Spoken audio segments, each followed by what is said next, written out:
ပါအားလုံးကိုကြိုဆိုပါတယ်ကျွန်တော်တို့ဒီနေ့line and education ပေါ့နော်ကျွန်တော် view and education ကနေကြိုဆိုပါတယ်ကျွန်တော်ဒီလိုမျိုး interview တွေ more than ပညာနဲ့ပတ်သက်တဲ့အတူတူသတင်းတွေ more than online lesson online course တွေတွေ့ချင်တယ်မြင်ချင်တယ်ဆိုရင်ကျွန်တော်ရဲ့ page လေး line and education ကို like ပြီးတော့ follow ပေးကြပါဒီနေ့ကျွန်တော် interview မှာသူကတော့Andrea Tobon ပေါ့နော်သူကတော့ Amazon company မှာ financial analyst လုပ်နေသူတယောက်ဖြစ်တယ်သူစီကနေတကယ်လက်တွေ့ကြတဲ့သူရဲ့အတွေ့အကြုံလေးတွေဒီ finance နဲ့စီးပွားရေးနဲ့ပတ်သက်တဲ့ငွေကြေးနဲ့ပတ်သက်တဲ့ share တွေအများကြီးရှိပါလိမ့်မယ်ပြီးတော့သူကိုခွင့်ရပေးအောင်เนาะso Andrea I guess the floor the camera is yours go ahead introduce myself yes so my name is Andrea and I live in Seattle I graduated from a school in Dubuque, Iowa, and then after that I moved to Chicago, and then after a couple of years I moved here to Seattle. As Kai mentioned, I work for Amazon. I have been in Amazon for about a year and a half. Really enjoying it and very happy to be here to answer any questions that you may have about the role, the position, whatever you guys want to ask. I'm very happy to be here, so thanks for having me. That's awesome. Thank you for the introduction. So obviously my first question, a lot of people already know this probably, but for audience who are outside that field, what does a financial analyst do? I'm sure like it's different for different companies and organizations. So if you could share that with us. So in Burmese, Amazon မှာပေါ့နော် financial analyst ဆိုတာပါတယ်ပေါ့နော်သိရတဲ့သူတွေရှိနေမယ်ဒါပေမဲ့မသိသေးတဲ့သူတွေအတွက် financial analyst ကဘာလို့လဲဆိုတော့ share လုပ်ရအောင်မသိဘူး Yeah, so as you mentioned, it definitely varies by role, by industry, by company, right? Very different. But overall, how I see it, in my role, I'm more of an advisor to the business. So I will take data and I will take that data and transform it into a story, into something that's useful for the business to make data-driven decisions. So in my specific role, just to give you an example, so I work for the Echo Alexa devices org in Amazon, and there are teams in my org that work on analyzing a product before it launches. So like the Echo Dot that you see in the market. So before that launches into the market, there are teams that work on that. There are teams that work on the go-to-market strategy. And then my team is in charge of the financials that go after the product is out in the market. So we take a look at promotion strategy. We take a look at the end of life strategy. So everything that happens after. So again, we are looking at numbers, we are looking at data and pulling all that together so then we can advise our business partners on what decisions to make. So that's pretty much it overall, what I would say an analyst do. That's awesome. I didn't know that you were working specifically on a specific project like the Alexa, those little dots. I mean, of course, I see that every time I pull up my Amazon page, which is really great to know. But thank you. So, I mean, I really want to get into, so I mean, you brought up, Alexa or those dots. Hopefully you can bring up something else. If you could share any like interesting numbers or statistical facts, about your department at Amazon. And obviously, what is it like to work for Amazon as a financial analyst? So in Burmese, Amazon မှာ financial analyst အနေနဲ့လောက်ရတဲ့အတွေ့အကြုံလေးတွေ share ပေးပါဦး။လည်းတကယ်စိတ်ဝင်စားစရာကောင်းတဲ့ facts လေးပေါ့နော်။ဟိုတကယ် number တွေသိစရာလေးရှင်းလဲ share ပေးပါဦး။ Yeah, so in terms of like my specific area, I just want to, of course, if you want to take a look at the specific numbers of like Amazon, because we are a public company, people can go into a page and take a look at every single piece of financial. But in terms of my specific org, I will probably like to highlight the tremendous growth that we have seen. So just like a couple of years ago, we had perhaps like 10 products in the market. Now we're doubling, almost tripling. Same with like the number of sales. It's just the growth that you see in the business is so tremendous in terms of products, but also how much we are hiring and just growing overall. So that's one thing I wanted to highlight. And in terms of just like working as a financial analyst in Amazon, in my last company, I used to work for a smaller company. And when people used to ask about finance, or just like, oh, you have to go and talk to finance, it was just the finance team. So like it was one finance team and they just went to talk to us, right? But then the first thing that I noticed when I moved to Amazon is that there are hundreds of finance teams. Like it's not just Wow. like a finance department, but literally like each business unit Mm-hmm. has a finance Mm-hmm. team, which is pretty awesome too, because you get to work with a lot of finance teams, speak the same language, and Mm-hmm. then also learn a lot. And one thing that I do want to highlight also about Amazon is it's very, very common for people inside to move around. So Mm-hmm. you will see, I'll work with someone today, and then in a year and a half or 2 years, I'll see that Mm-hmm. person working in another finance team somewhere else in Amazon. So it's very encouraged too. It's not just that people are moving because, right, your manager encourages you to look for Mm-hmm. opportunities within and to move around. So Mm-hmm. definitely, I mean, first, so to your question, first, it's just the multiple areas of opportunities inside the company and Mm-hmm. the amount of finance teams that are inside, and also Mm-hmm. that opportunity to move around. So, Wow, that's great. I think, the amount of collaboration that it needs, it must be great. Like, obviously, I think I'll get into it later, but you definitely have to be able to work with someone else, different teams, different people, sure. right? So if you could kind of elaborate on that, like, what skills do you need, from, obviously, I think, if you just look up on Google, whatever, I think they'll tell us a number of strategies or skills that you need. But from your perspective, like, what makes you a good team player in such a Yeah. big organization? Yeah, so to begin with, of course, we're talking about Amazon being a global company. So you are, like I'm in Seattle, so Pacific time, but then I'm scheduling meetings with someone in Australia or someone in the UK, so first you need to be very conscious of not just their time, like we have to align on timing, but also very different personalities, very different types, like ways of work, like the way that people just kind of like confront different problems, or just how they speak, how they are in a meeting. It's just very Definitely. different, not just because of the culture, just also because of just different working with different people, right? So I don't know, just I believe with just working not just with people inside your own team and inside like the US, but also a global company requires you to be very adaptable and very understanding. So putting Of yourself course. in other people's shoes and understanding how they work, so then you can best collaborate. So not to be surprised by like changes, or like, you might see something that is really different from what you're normally used to, like the way you work, the way you approach, the way you say things, or like, organize things. It might be very different. So like, if something surprises you, like, I think you shouldn't be discouraged by it, but just adapt to it. Is that what you're saying? Yeah, definitely. Okay. 100% be adaptable and just ready for change. And yeah. Okay. Okay. I mean, just going back to like, with sorry, kind of a follow-up question, but before I move on to the next one, I mean, obviously you work on that specific products. Just generally speaking, so I mean, you're looking at a product, you're looking at as, how feasible, I mean, the success of it, like, you're analyzing it. What are the things that you look for to say, what, this product is going to do well, or what, I don't think it's ready yet? Yeah, so I mean, it varies, of course, but specifically for us, Amazon is a very customer obsessed company. So we are starting all of our analysis from the customer perspective. So what is the experience for the customer? So every single time, even we launch a product, the first question that we ask ourselves is, how is the customer going to treat this product? What are they going to do with this product? Is it useful? Is it right? So first, starting with the customer at the center of all of our decisions. I'll tell you, there are some decisions that we've made that are not financially feasible, that are not financially, that are not positive in the profit, like in the P&L, right? Like for the bottom line, they are not good decisions. However, we do it for our customers because it is a good CX, it's a good customer experience. So first, so that's one thing. Even as a financial analyst, in the beginning, I was like, what? This doesn't make any sense. But we take into account that customer experience to make our decisions. So I think that's one. And of course, each team has different metrics for finance.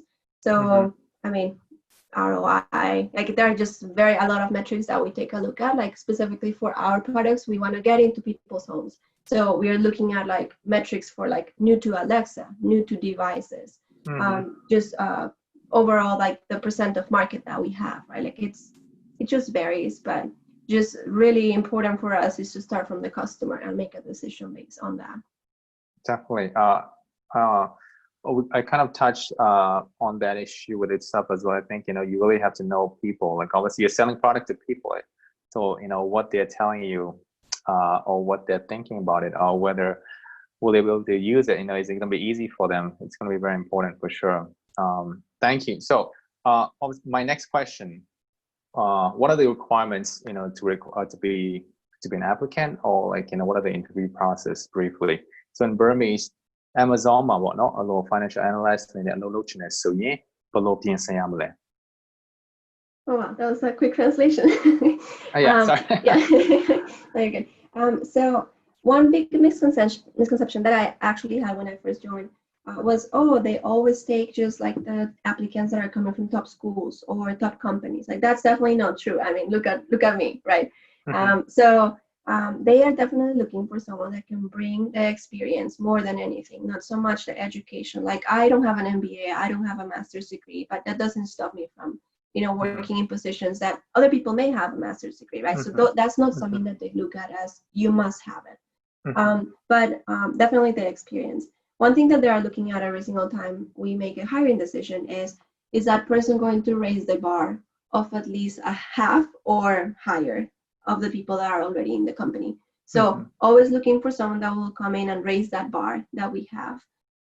Specifically for Amazon, one thing that I want to mention in the interview process, we have what we call the leadership principles. And that's a set of principles, and people can look them up online. They are public.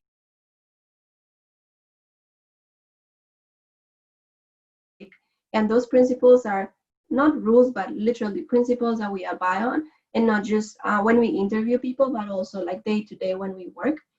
So we are looking for people that have experiences that are in alignment with those leadership principles.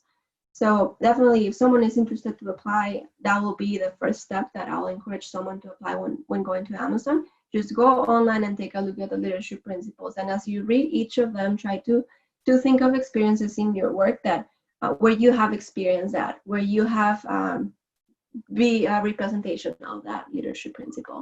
So that's very specific to Amazon. So, but yeah, that's something that definitely I encourage people to look at. Okay, definitely. First of all, very inspiring. Again, as someone coming from a small college, to get into major companies like that, I think it's a good message. Anybody can do it. It's not about. Obviously, it helps to be in big school. It gives you connection and all that, the exposure. But experience definitely is more important. Just to kind of follow up on that principle, leadership principle. So, are they talking about like so just listening skill or just people skill, I guess, right? Is that what they're kind of looking at? They're very specific, and it's kind of a combination of a lot of things. Like when you read them, you're like, oh, this is obvious, or oh, this is, yeah, of course you should have this. But no, they are just very specific. I'll give you examples. Like there's one that's called bias for action. So they're looking for a person who is able to sometimes take action or speed over specific accuracy. So bias for action is one, or learn and be curious, is another one. So there are a lot of very specific, or hire and develop the best. There are very specific principles that when you take a look at them, and in the website, you will see that they have like the description, and then they'll perhaps have even examples. They're just very specific to the culture. So like if I'm in a meeting, someone may say, oh, for bias for action, I did this quicker because this, or I decided to make this executive decision because of this, right? So it's very top of mind when you're working, very, very much ingrained in the culture for Amazon. Awesome. So yeah, thank you. So I think, speaking of leadership and speaking of, experience, so for a college student, right, whether you're an international student or whether you're a student from here, obviously, you're dreaming to work for Amazon. So what's your advice to them on a college level? Like, yeah. So one thing that sorry, I forgot to say that in Burmese. Yeah. Soနိုင်ငံခြားကျောင်းသားတယောက်အနေနဲ့ပေါ့နော် college တက်နေတဲ့သူတွေအတွက်ဒီ Amazon မှာလုပ်ဖို့အိမ်မက်ရှိတဲ့ advice ပေးချင်လဲ Andrea နေ Yeah, one thing I learned as I started to work in Amazon, which I didn't know before, is the amount of opportunities that they have for college students and for people that are in graduate school. So first they have internships. So summer internships are very, very common. Like we just had a person in our team who did a summer internship, and in the internship worked on a specific project. They wanted to solve a specific problem for the 8 weeks that they were there. And they also have the opportunity to just like live and experience the day-to-day work. So summer internships look out for those. But they also have, in finance specifically, they have rotational programs. So they have rotational programs for college students after you finish college. And then they have rotational programs for graduate students. So after you finish your MBA or your master's. And those ones are actually very good. Someone starts, let's say, I have a friend who did that for college. She graduated, and then after that, she started working at Amazon. And the rotations, I believe there are 3 or 4, I think. And then each rotation is 6 months or a year. So then she was able to work in different areas in the business. And then she worked one of the year rotation, she worked with us in Alexa. And then after that, now she's moving to her next rotation, and then she's going to take a full-time job. So she's able to see the business like 4 different teams, and then after that, she's offered the full-time. So definitely a great opportunity to look out. So if you're in school right now, just look it up. Look for Amazon in the webpage, because there are definitely a lot of opportunities for college and graduate students to join. That's awesome. Is it like done during school year, or is it after school year, those rotation So if you programs? do the internship, it's done while you are in school. Okay. So you can do both. And it was pretty awesome too, like during like COVID and all that, of course, because people cannot come into Seattle. Everything was virtual. So that was very interesting. So when you're in school, you have those internships, and then the rotation programs are after school. So you graduate and then you join Amazon as a rotational program employee. Oh, that's awesome. Thank you for sharing that. I think, a lot of people like, sometimes you just have to look for it. It's there, probably there are a lot of opportunity. Is there like any scholarship programs? Like probably. I think there is one for future, even for high school. There is one that Amazon has, is Amazon Future Engineer. Okay. And they actually sponsor, I don't exactly know this one, this is more on the tech side, but they do have a scholarship program for high school students, and then they sponsor. And then after that, you're able to work for Amazon. They offer you after you have the experience. So yeah, there is an opportunity there, more on the tech side, but. That's awesome. Like, and obviously you don't have to go to school in America, right? Like, I think obviously there are different offices across the world, but you just have to have a degree to apply at Amazon. I would say it depends on each role. At least for mine, I know they were looking for like a bachelor's, at least my specific role based on the description, but I'm sure there are other jobs. And also want to mention, this is a global company, right? Just because we're in the US, of course, the corporate office is in Seattle, but there are hundreds of offices across the world. As I mentioned, I work with people in the UK and Australia and China and Japan, right? So if you're in another country, I'm sure your country may have an office there, and the requirements there will be different too. So that PC will just depend on each role. Definitely. So thank you for sharing those. Those are very insightful. So my next question is, so whether you work for a small company, a startup, or a major company like Amazon, so what is that like one consistent theme or thing that is kind of common for a financial analyst? So in Burmese, the Amazon မှာလောက်တာဖြစ်ဖြစ် company တွေမှာဖြစ်ဖြစ်ပေါ့လောက်တာဖြစ်ဖြစ်ပေါ့နော်ဒီ financial analyst အနေနဲ့တည်တဲ့ကြုံတွေ့ရတဲ့အရာတစ်ခုကပါလဲ I said personally, I think you need to have a love for numbers. That's one thing that you don't have to be excellent at math, but you do have to, I think, have the love for like puzzles, right? Like the love for solving a problem, trying to look for trends, like patterns. I think that's important. That's perhaps you don't have to be the best, but if you do have the interest, that definitely will help you as you work on any financial analyst job. Not in a small company, big company, whatever that is. So I think that, I think that'll be like my number one. I think that drives also a lot of other things that are helpful. Like if you actually are very thirsty to look for a solution, you will be curious. And I think curiosity in my role specifically is very important. You are just not looking for that one answer. You're actually like trying to discover and trying to look for other things. So as you look at data, you're just not looking for that one answer. You look at data in a way that it's you're so curious that you just start looking for different patterns and different things in the data that you may not have otherwise. So I think is that that thirst of being curious and that thirst of actually understanding just the story, not so much the numbers, it will take you very far if you do have that. That's very interesting. I think so. You emphasize so much on like that creativity, the curiosity, as opposed to, obviously, I'm not saying that you don't need it, but you definitely need some math. But I think it's not the most important. The most important thing is being to look out for things, to kind of be critical, to be curious. Would you agree? That's okay. So I would say 100% from my perspective, yes. But I also want to mention, having said that, I also want to mention that Amazon specifically is very data driven. So you do have, I believe you do have to have that personality of being very curious. But as you explain your data, as you explain or argue whatever it is that you're trying to present, Amazon is always looking for data driven solutions. So like to give you an example, I'll be in a meeting, and in the meeting we all have like 6-page docs or whatever you're presenting, like documents. And as you're presenting, you have to have the data to support everything that you are saying. So it's not just like what I think or what, no, like everything that you argue for has to have a backup with information, with perhaps some survey that you have done, whatever it is that you bring up has to be data-driven solution. So important to have both, like the curiosity to get to an answer, but also the strong data kind of support. The number side, I guess. Yeah. That's interesting. Well, it looks like that's where a lot of things are going anyway. Even in teaching, everything is DDI, data-driven instruction. We call it DDI. So everything is so focused on data, and obviously less on anecdotes or like what you think. For sure. But I which makes sense, especially for your department. I guess I think when you're making big financial decisions, I think you can't just use a random opinion or thoughts. You definitely have to rely on surveys and solid data. So thank you.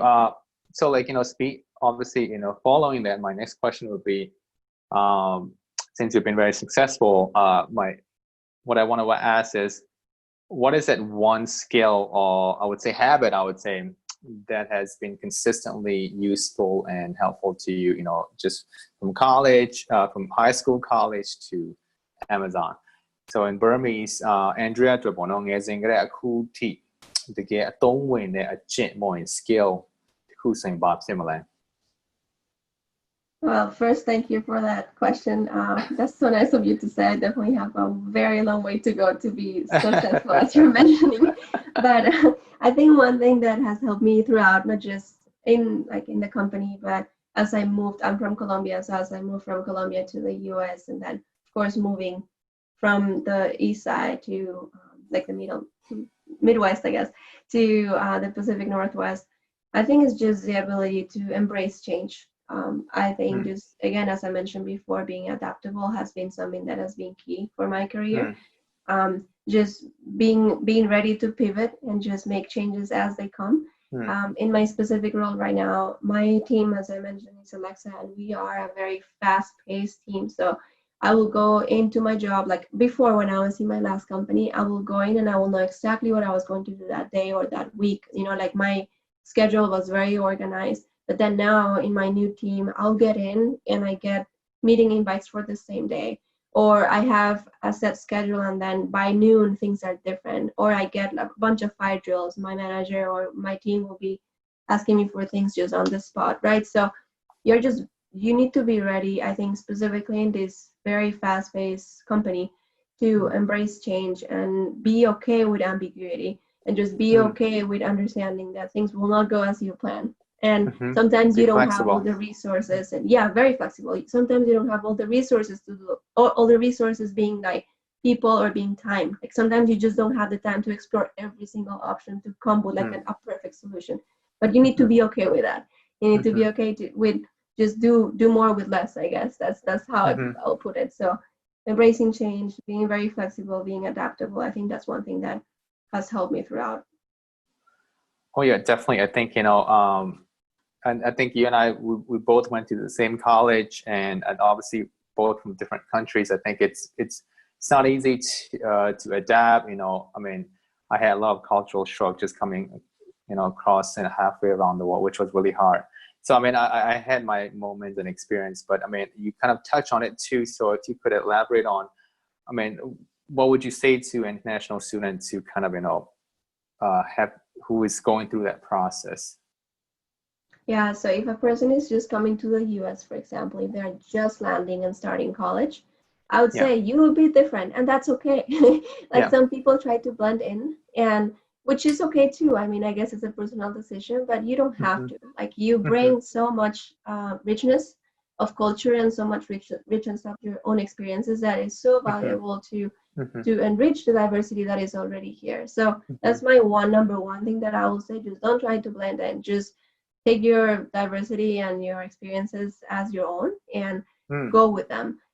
One thing that I've really experienced in Amazon too is because it is such a diverse company. Like in my team, I have people from different countries. Like I work with a lot of different, very different people. One thing that is always top of mind is that diversity brings friction, which is Mm. normal. But Mhm. then that friction is what makes a product successful. So, for example, for Amazon, we want a diverse environment because Mm. as we build products, we're a diverse team. We know that we're Mm. building products for a diverse population, right? Mm. Like we are just Mm. not building products for people like me. Like we're building Mhm. products for people like you and like everyone else. So if we want someone to work with us, is because we want those opinions to be there, so we are better Mhm. able to serve our customers. Mhm. So for a person that is just moving to the US, or for a person who's just finishing college or whatever, like an international student, like you just said, I say Mhm. just embrace your diversity. Like that's your biggest asset. Like you can learn everything like anyone else here, but your Mhm. cultural experience and your roots, that's something that it cannot be taught, and no one else will be able to bring that to the table. So That's so important that you say that. I think it's important. You don't have to, like you say, use the word blend. And I think, people love your uniqueness. I think, and you yeah, should be proud of it. So, but obviously in a way, it's sometimes it's hard, right? So how do yeah, you kind of work that line in between? Obviously you kind of have to adapt or assimilate, to use that word. I yeah. know it can be a dirty word, but so how do you work that line in between so that you also have your individuality, but also at the same time adapting to things that you need to? I think that's a great question. I mean, we have touched on adaptability and also on like being able to like embrace your own diversity, right? Mm-hmm. Definitely, I think it's a line that all of us, I think, will struggle every time. It's a line that we'll have to work through and try to balance Mm-hmm. on how diverse, how different you want to be versus how much you want to blend in. Mm-hmm. I think there are some core principles that you should never try to blend. There are some things that are so core to you that those Mm-hmm. are things that you should never change, even if you work for company X, Y, or Z. Mm-hmm. So again, that is very subjective of what those principles are to you, but those Yeah. core principles that bring you to I am Nan, I am Andrea, I think those should never change. The things Mm-hmm. that should change is just the way that you embrace work, like the way that you confront a problem, because there are a lot of people that will tackle a problem very differently. So Mm-hmm. understanding how to work with those people is very important, even though we are very different people in terms of personalities and in terms of our life experiences. Mm-hmm. We need to understand how to best work together and what way to look for to work together. So Mm-hmm. I don't know. That's a very difficult question. I think it's just you need to be adaptable too, but at the same time, I say that there are things that are non-negotiable. There are things Yeah. that you should not change for anything. Yeah, It is a difficult question. I always struggle to answer it myself too. I think it's everyday struggle, right? It's just the little things you can't actually. It's hard to really concisely describe it, but I mean, you kind of did in a way, but to kind of live it, it's almost everyday thing, I would say. for Would you sure. agree? Yeah. Okay. Yeah. I mean, I think to kind of related to that, you especially. I mean, I know you from college. Obviously, I know a lot of other students too. But I mean, one thing that you do well, I think you have. I guess you have that universal. I mean, you are Andrea. I mean, you be you, which is great. You're Colombian. You're proud of it. But you also have this. You always smile. You know how to approach people. I think that's very universal, and I think that works anywhere around the world. Like just being nice and being open and being uh, true and being like being understanding. I think that's what you have, at least from my experience knowing you. Thank you. So nice of you. So yeah, I think that's a great example to lead by, and it's a great piece of advice to there are certain things that are acceptable in every culture, and you should practice this, like smiling and being nice and being open. Yeah. Yeah, So one thing I want to mention oh, that now that please. you mentioned that, definitely like as you mentioned, I'm always smiling and very positive, right? Like try to Yeah. be. I have met people that are completely the opposite, and in the beginning, at least in Amazon, you will find a lot of people that are very direct. Like they will tell you things as they are. Like that's it. They don't go around the bushes. Like it's just as they are. And in the beginning, for me, that was hard. Yeah. It was a shock. It was like, oh my Yeah. God, that person is so rude. But no, like Yeah. people are actually No. in business, and that's one thing that, as I mentioned about different personalities and working with people that are very Definitely. different to you. Yeah. That's exactly what I mean by that is a person can have the best intentions, but do you hear my dog?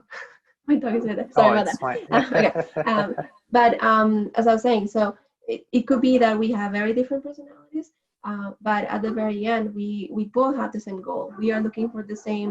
We are going towards and working towards the same objective. So I think that's where you need to keep your mind at. Sometimes people will be very different to you in terms of how they tackle something, but at the very end, you just need to agree and get to that point that you both are working towards the same goal.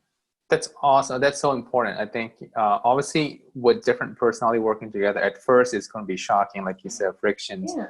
But what's important is for you to keep working on it, build those relationships. Like once you get okay, all right, that's how he is, so that's how he approach things, and then he has as much good intention as I do. And then once you get to that point, I think things become smoother for sure. Yeah. Thank you. So obviously we all trying to make money. I mean, obviously we need to have a job, make money, right? So I mean, for someone, especially in this day and age with COVID, like someone trying to make a living, trying to save money, right, or trying to have some sort of financial security, right? So looking to make investment. So what is your advice to them? So in Burmese, အားလုံးကပတ်စံရှာကြကြည့်ပဲဟလားငွေရှာကြရဒီတော့ပတ်စံငွေကြေးလုံခြုံမှုလိုချင်ကြတယ်ပေါ့နော်ဒီတော့ငွေကြေးနဲ့ပတ်သက်ပြီးတော့အဲ့လိုမျိုးတစ်ခု investment တွေလုပ်ချင်နေဆိုရင်ဟလားအဲ့လိုမျိုးဘယ်လိုစုအောင်မလဲဘယ်လို save လုပ်အောင်မလဲadvice ပေးချင်လဲ Yeah, so of course, as you know, I'm not in the personal finance business, so don't take my advices. So yeah, so that's one thing. But just personally, I would say just start early, like start young. I know, like based on the compound effect of money, just if you start early, you'll get the benefit in the long term. So if you can save a little bit, even if it's a little bit right now, and invest a little bit right now, that'll mean a lot in the future.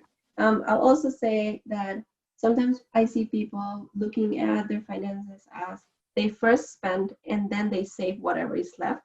I like to look at it the other way around. Like first start by saving, have that secure, and then you decide what to spend on. So just changing that mentality on, it's not, oh, whatever I have left, I will save. That's not how I look at money, at least. I first take a look at how much can I save and invest, and then after that, okay, how much do I have left to spend? So that's just personal, again, not a personal finance advice. But one thing also that I want to mention is I have a lot of friends who are very much into investments and very much into just saving money, and they just, again, personal choice. But I would say just enjoy life as well. Like just because you are saving for the future, that doesn't mean that you just don't go and eat dinner or don't spend your money traveling or whatever that is. Again, it's a personal choice. But I would say just as you are thinking of money, of just money and just financial security, that's important, but also it's very important to live life and have those experiences that you will never get back when you grow older. Oh yeah, definitely. Right, those are really good advice. Is to save, but also like again, what are you saying for? You're saying for yourself. So I think you got to think for yourself too, because if you don't live long enough to enjoy what you save, I think it's no point either. I mean, this is a personal question too, but I mean, do you encourage? I mean, probably you might not want to make that statement, but like people to invest into like stocks or like I don't know, because I think for someone who is just making a bare like minimum wage, I think it's what would you say to them to so that like their assets are appreciable or yeah. Yeah, I mean every person will have a very different experience, of course, and you Hmm. have to like really evaluate your own experience to be able to make decisions like that. But I'll say like you first need to start with like the money that you're earning, is that enough to just like pay your like basic, whatever Yeah. basic needs Hmm. that you have. That's number one for Hmm. sure. Like you Hmm. cannot think of saving something if you cannot pay for your rent, right? Like Yeah. that will Yeah. be the first number one Yeah. thing. Second will be, I think you need to have an emergency fund or some kind of cushion, right? Like you cannot Hmm. start investing when you don't have something in your savings account that if you were to Hmm. lose your job, if something were to happen to you, Hmm. you need something to fall back to. So Hmm. I say that second step, just having something there as a cushion. And then after you have a stable job that you're able to pay for whatever you need, like basic Hmm. stuff, and then you have a cushion for if that one number one is not there, then is when you start to look for, where do I want to invest my money? When do I want to Hmm. save it? And to your question of like, do I invest in stocks? Do I like that's definitely a personal choice, but Hmm. I will say like personal experience, I would say just try to have a diverse portfolio. You Yeah. shouldn't be putting everything on the like your all your eggs in One the same basket. basket, right? Like so that would be probably my very high level advice. Just look for if you're going to invest, just do not just invest in one company, invest in Hmm. multiple stocks.